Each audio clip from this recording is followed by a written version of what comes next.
Hi guys, this is PBR from Savis media. So కొన్ని reels వరకు బెల్ పేపర్స్లో కూడా పెట్టడం జరిగింది. మా ఆస్ట్రేలియన్ ఫ్రెండ్స్ మిగతా వాళ్ళు ఎవరైతే ఉన్నారో they like my videos. Thank you so much for supporting us. So views విషయాన్ని పక్కన పెడితే యాక్చువల్గా నా రివ్యూస్ ఎందుకు చూడాలి లేదా నా వీడియోస్ ఎందుకు చూడాలి అని ఎవరిని అడిగితే, ఆల్రెడీ చూసినటువంటి వాళ్ళని పాయింట్ వీళ్ళు ఇట్లా అన్నారు, వీళ్ళు ఇట్లా చేశారు, లేకపోతే గేమ్ ఎలా ఆడారు, గేమ్ని వాళ్ళు ఎలా అర్థం చేసుకున్నారు. సో ఇలాంటి పాయింట్స్ వేరే వేరే వాళ్ళ దగ్గర ఉంటాయి. కాకపోతే ఏంటి అంటే, ఆల్రెడీ మీరు చూసిన తర్వాత మీకంటే అభిప్రాయం ఉన్న తర్వాత నేనేదో వేరే వాళ్ళు రాసిన బుక్కి ముందు మాట చెప్పటం లాగా చేయకుండా, మీరు మిస్ అయితే అసలు ఈ ఎపిసోడ్లలో లేదా ఈ మిస్ అయిన రోజుల్లో ఏం జరిగింది అనేది ముఖ్యంగా ఎక్స్ప్లెయిన్ చేసే ప్రయత్నం చేస్తారు. దాంతో పాటుగా ఎక్కడ తప్పు జరిగింది, ఎవరు ఎలా అర్థం చేసుకున్నారుతో పాటు టెక్నికల్ విషయాలు లైక్ డైరెక్షన్ డిపార్ట్మెంట్ ఉన్నాను కాబట్టి, సో ఎలాంటి ఇన్స్ట్రక్షన్స్ ఇచ్చుంటే వీళ్ళు ఇలా బిహేవ్ చేసి ఉంటారు. At the same time production వాల్యూస్లో కానీ లేకపోతే గేమ్ కనెక్ట్ చేసే విధానంలో towards the channel point of view, towards the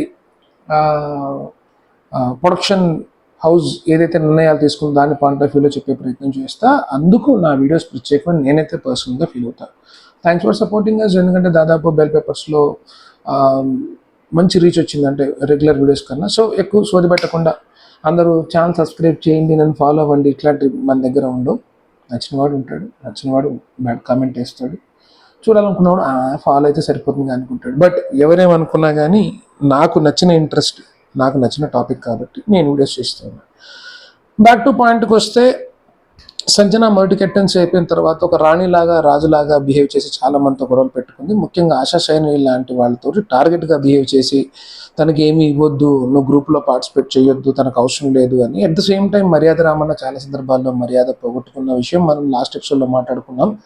అయితే ముసుగు మనిషి అయినటువంటి హరీష్, ఇమాన్యుయల్ లాంటి వాళ్ళు కొన్ని పాయింట్ ఆఫ్ వ్యూలో కొంత ట్రిగ్గర్ అయినటువంటి మాట వాస్తవమే కూడా, మిగతా చోట్ల కూడా మనోడు మెల్లగా బ్యాక్ బిచ్చింగ్ లాగా డిస్కషన్ స్టార్ట్ చేయడం చాలామందికి నచ్చలేదు.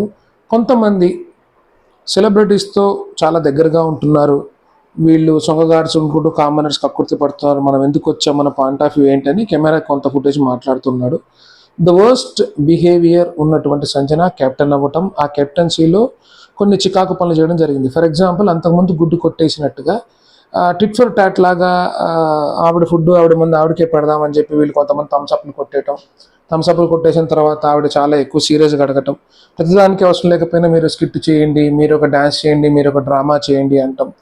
So at the same time ఎవరు అన్నం వాళ్ళు వండుకుంటూ వెళ్ళిపోతుంటే నువ్వు కెప్టెన్వా లేకపోతే మీ సోకాల్డ్ రేషన్ మేనేజర్ ఏం చేస్తున్నాడని బిగ్ బాస్ డైరెక్ట్గా హింట్ ఇవ్వటం. సో ఇలాంటివి జరిగినాయి. బట్ బ్యాక్ టు ది చాలా మందికి ఇంట్రెస్టింగ్ ఉన్నటువంటి పాయింట్ ఏంట్రా అంటే గురువారం ఎపిసోడు, ఫ్రైడే ఎపిసోడ్ చూసినప్పుడు పెద్దగా గేమ్ పరంగా కానీ యాక్టివిటీ పరంగా కానీ ఏమీ జరగలేదు. సో కామనర్స్ వర్సెస్ సెలబ్రిటీస్ ఒకళ్ళనొకళ్ళు అనుకొని తిట్టుకోవడం, కొట్లాడటం, ఒక్కొక్క మాటలు ఒక్కొక్కళ్ళు ముసుగులు తీయటాన కొంతమంది హర్ట్ అవటం, అంటే డిమాండ్ పవన్ లాంటి వాళ్ళు కూడా ఏడవటం, సంజన లాంటి వాళ్ళు స్ట్రాంగ్ ఉన్న వాళ్ళు కూడా ఏడవటం, టార్గెట్ చేస్తున్నా అని వీళ్ళు ఏడవడం, తనూజ తను బాగా వంట చేస్తున్నా కూడా మిగతా వాళ్ళు పాయింట్అవుట్ తీసుకువచ్చి ఫుడ్కి సంబంధించినటువంటి దాంట్లో నామినేట్ చేయటం.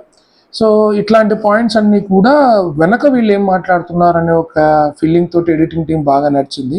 అయితే ఎవరినైతే బ్యాట్ చేయాలని చూసారో దాన్ని ఎడిటింగ్ టీం సక్సెస్ఫుల్గా వర్కౌట్ అయిందని చెప్పాలి. అట్ ద సేమ్ టైం మనకి వీళ్ళ అంటే కామనర్స్ పర్స్పెక్టివ్లో చూస్తే కొంతమంది సెలబ్రిటీస్ క్లోజ్ అవుతున్నారు.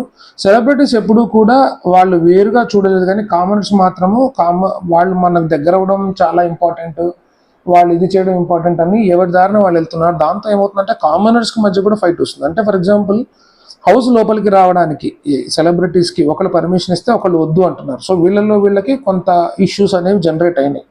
సో అట్లా చాలామంది చాలా రకాలుగా ఇష్యూ అవుతున్నారు. కానీ ఇంకా చాలామంది యాక్టివేట్ అవ్వలేదు, లైక్ షష్ఠి కానీ లేకపోతే కమిడియన్ సుమన్ శెట్టి గారు కానీ ఇట్లాంటి వాళ్ళు ఇంకా ఓపెన్ అప్ అవ్వలేదు. అంటే కంటెంట్కి ఫుటేజ్కి సరిపడా ఇవ్వటం లేదా, వాళ్ళ దగ్గర డ్రామా లేదా, ఎవరో ఇద్దరు మాట్లాడితే మధ్యలో వెళ్ళి తానా అంటామో లేకపోతే ఉత్త కూర్చోటమే, కానీ వాళ్ళదైనటువంటి ఇండివిజువల్ కాంట్రిబ్యూషన్ లేదు. అదే మీరు పనితనంలో చూస్తే రాము రాథోడ్, అంటే మనకి గుర్తుండాలంటే రాను ముంబై రాను కష్టపడి పని నేర్చుకుంటున్నాడు, సూపర్ చేస్తున్నాడు. And Pavan also doing good job. And కొంతమందికి ఒక చిన్న అంటే ప్రతి చోట ఉంటుంది కదా పులిహార కలుపుకోటాలు, ఓ లవ్ ట్రాకుల్లాగా. సో ఎవరు లవర్ బాయ్, ఎవరు ఏది, ఎవరు ఇట్లాంటివి. సో ఇవేమో రెగ్యులర్ ఫన్ నడుస్తూనే ఉంది. మధ్య మధ్యలో మాట విరిగి కొట్టుకుంటున్నారు. బ్యాక్ టు సాటర్డే ఎపిసోడ్కి వస్తే very interesting episode. First week off Nagarjuna గారు అందరినీ పేరున పలకరించి బాక్సులు బద్దలవుతాయి అని క్లారిటీగా చెప్పిన తర్వాత ఒక్కొక్కళ్ళ బాక్స్ తీసి ఒక్కొక్కళ్ళ తప్పుల్ని చాలా క్లియర్గా చాలా ఓపెన్గా చెప్పారు. అందులో ముఖ్యంగా ఏంటి అంటే నువ్వు చేస్తే సంసారం అవతలోడు చేస్తే అన్నట్టుగా, లేకపోతే నీ వరకు వచ్చినప్పుడు మిస్యూజ్ ఎలా జరిగింది, అవతల వాళ్ళకు వచ్చినప్పుడు అదే విషయం మిస్యూజ్ ఎలా అయింది అని. ముఖ్యంగా సంజనాని హౌస్ అంతా ఏమనుకుంటున్నారు, నువ్వు ఒక నెగిటివిటీని స్ప్రెడ్ చేస్తున్నావు, నీలో చాలా తప్పులున్నాయి కరెక్ట్ చేసుకొని ఆశా సైని లాంటి వాళ్ళకి సపోర్ట్ చేయడం. అలానే ఇమాన్యుయల్ పాయింట్ ఆఫ్ వ్యూలో మర్యాద ముసుగు మనిషిని మనీష్ని నువ్వేమో హరీష్ అని చెప్పుకుంటావు, మరి నువ్వు ఆడవాళ్ళని ఇట్లా కించపరచడం కరెక్ట్ కాదు కదా, నీలో సగభాగం నీ వైఫ్ అని అంత బాగా మాట్లాడినప్పుడు మరి అందరి ఆడవాళ్ళు కూడా అనేది మనోడు. అయినా మనోడు వినకుండా తాను పట్టిన కుందేలకి 3 కాళ్ళు టైపులో నెక్స్ట్ లెవెల్ వేసుకుంటూ పోతా ఉంటే చివరికి ఆడియన్స్కి కూడా ఇచ్చి అరే బాబు నువ్వు తప్పు చేసావు అర్థం చేసుకోరాని. సో అంత బుజ్జగింపు, అంత ప్రేమించటం స్పెసిఫిక్గా ఎందుకు నాకు అర్థం కాలే. సేమ్ టైం చాలామందికి ఏంటంటే నీ అభిప్రాయం కరెక్టా కాదా అని ఆడియన్స్ అవసరమైనప్పుడు ఓటు తీసుకొని స్పాట్ ఇన్స్ట్రక్షన్స్ వల్ల ఎక్కడో డ్రామా బిల్డ్ అయింది అనిపించింది. అంటే అంత అవసరం లేదు కానీ, but end of the day మా టీవీ ప్రొడక్ట్ని సేవ్ చేసుకోవాలి కాబట్టి తనూజ కష్టపడి వంట వండిన, తనూజ వంట విషయంలో వేరే వాళ్ళు వచ్చి అంటే too many cooks spoil the dish లాగా వేరే వాళ్ళు గెలకటాన తనూజ వంట పాడింది కానీ తనూజ వంట బాగానే చేసింది. కానీ మీరు ఆ పాయింట్ పట్టుకొని ఆ అమ్మాయిని అన్యాయంగా నామినేట్ చేశారు అని చెప్తూనే తనూజని నామినేషన్స్ నుంచి సాటర్డే సేవ్ చేశాడు. సో మిగతా వాళ్ళలో ఎవరెవరైతే ఉన్నారో మోస్ట్ ఇంపార్టెంట్. అయితే ఇక్కడ బిగ్ బాస్కి సంబంధించినటువంటి ఐడియాలజీ నాకెక్కడ నచ్చలేదు అంటే, కామన్స్కి అగ్ని పరీక్ష జనాలు చూడలేదు, కామన్ ఆడియన్కి డీటెయిల్స్లో వచ్చే వాళ్ళకి లేదా రోడ్డు మీద పోయే వాడికి తెలియదు. హాట్స్టార్ సబ్స్క్రిప్షన్ ఉండి బిగ్ బాస్ ఇంట్రెస్ట్ ఉండి వీళ్ళలో ఎవరు కొత్త వాళ్ళు రా అని తీసుకొని వాళ్ళ గేమ్ ఏంటో అని చూస్తే ఆ గేమ్ కూడా అగ్ని పరీక్షలో యాక్చువల్గా ఏం చేశారు, అన్ని సుమగారు ఆడిచ్చేటటువంటి స్టార్ మహిళ ఆటలో లేకపోతే ఈ క్యాష్ ఇట్లాంటి ప్రోగ్రాంలో వచ్చే ఇమేజ్లో తప్పులేంటి లేకపోతే ఇదేంటి, సో ఇట్లాంటివే. కానీ అక్కడ అభిజిత్, శ్రీముఖి లాంటి ఫన్ను, నవదీప్ లాంటి వాళ్ళని తప్ప ఈ కంటెస్టెంట్స్ ఏదో అద్భుతంగా ఎరగబడిచి అదేదో ఇంతకుముందు వేరే గేమ్ షోస్ లాగా ఒక భాషలో చెప్పాలంటే రోడీస్ అంత రేంజ్లో ఏమి కష్టపడి వీళ్ళేమీ బిగ్ బాస్కి రాలా, అది అర్థం చేసుకోవాలి. సో కాబట్టి కామనర్స్ మీద ఆడియన్కి అంత ప్రేమ ఉంటుందని నేనైతే అనుకోవట్లేదు. People watching big boss celebrities what they are real life. So వాళ్ళు ఓపెన్గా ఎలా ఉంటారు, మనం చూసింది వేరు, వాళ్ళు ఎలా బిహేవ్ చేస్తారు అని. సో అలానే చాలామంది శివాజీ గారు లాంటి వాళ్ళు బయట వ్యక్తిత్వాన్ని చూసి చాలామంది ఇష్టపడినటువంటి వాళ్ళు ఉన్నారు. మిగతా వాళ్ళని కూడా చూస్తే మీరు అబ్జర్వ్ చేయొచ్చు.